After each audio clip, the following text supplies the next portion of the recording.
Hello, CIS122 Winter 2025 students. I am Juan. I will be your instructor for this course.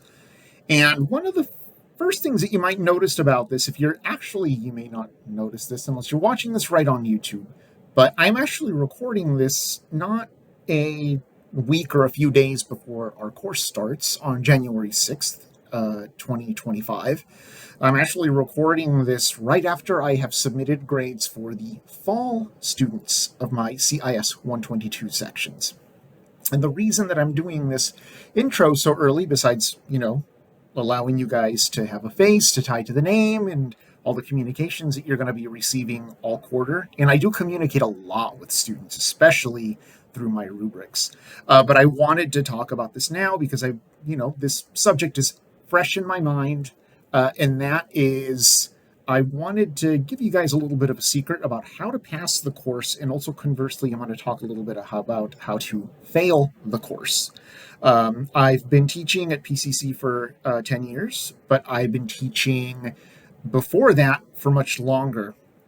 And a lot of that teaching was either in music or in programming. So I have a very good idea of the traits of students who are successful in courses like this and the traits of students who are unsuccessful in this.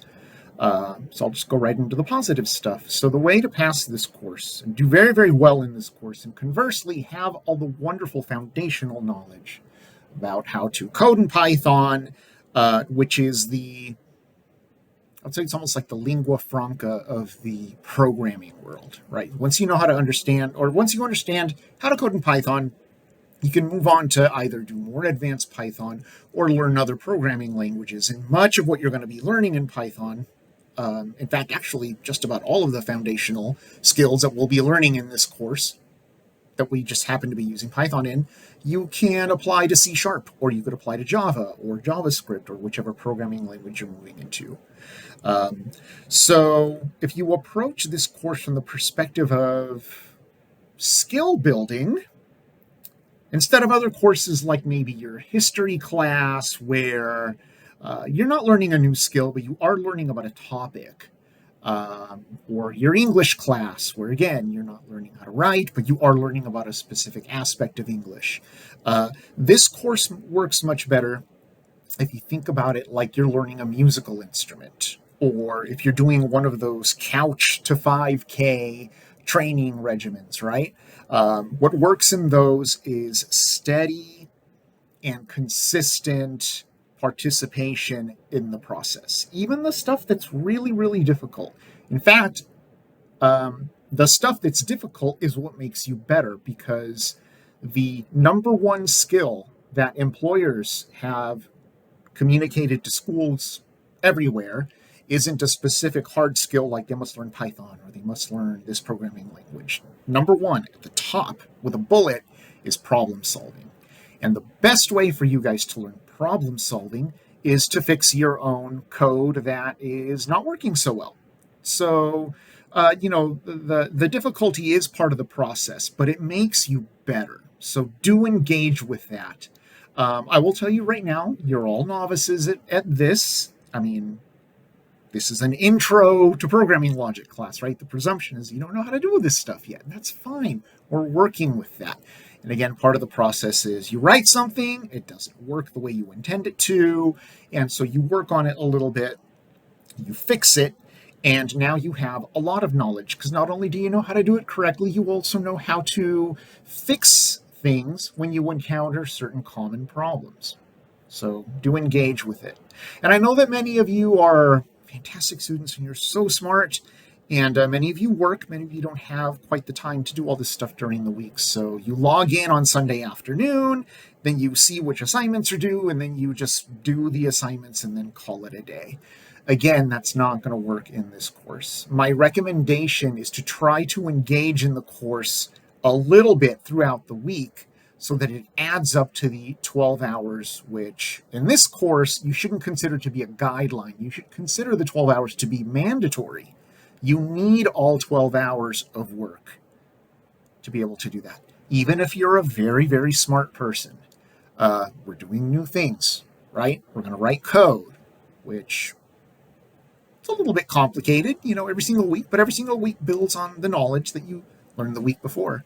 And if you continue to engage in the process, every single next week becomes a little bit easier as you go through. Usually, I would say the roughest few weeks in this course are the first ones. So as long as you're able to get through them, you'll be able to do fine. How do students fail? Well, they all fail in very, very similar ways. Usually it's they walk away from the course, which, as you know, or will know if you read the syllabus, that's something that I personally accept in this course, not because I'm a mean person and I want to command your attention each week. It's just that that's really the only way effectively to learn this material, is not to walk away from the course for a few weeks and then beg your way back into the course. It's steady participation. If you run into a week where it's very obvious you're not going to be able to get the work in on time, that's not a problem. Just let me know via email and I will keep the Dropbox open for you. And that's not a problem, right? I try to mimic a good workplace in this course. And in a good workplace, if you run into the occasional challenge where you're not going to be able to meet a deadline, as long as you communicate it to your boss and your team, they're able to work around that.